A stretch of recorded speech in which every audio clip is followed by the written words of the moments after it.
متى ومن أين بدأ العلم؟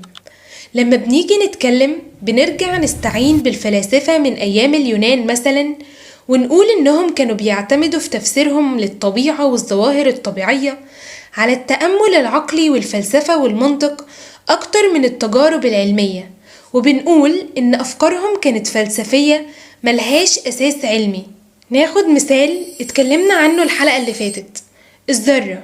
قلنا إن ديموكريتوس وهو فيلسوف يوناني هو أول واحد قال إن كل شيء بيتكون من جسيمات صغيرة جدا لا يمكن تقسيمها، اللي هي الذرات دلوقتي.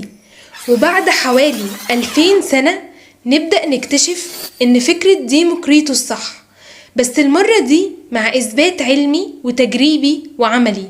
تفتكر الفلاسفة زمان هم كانوا الحقل المظلم اللي معطلين العلم والتقدم، ولا هم البداية للعلم أصلا وهم بداية الطريق؟ طب لو هم الحقل المظلم، امتى بالظبط الحقل المظلم ده بدأ يختفي وبدأت حقول النور تظهر وتعلن عن نفسها؟ طب ولو هم بداية طريق العلم والنور، مين بالظبط البداية؟ كانت في أنهي عصر؟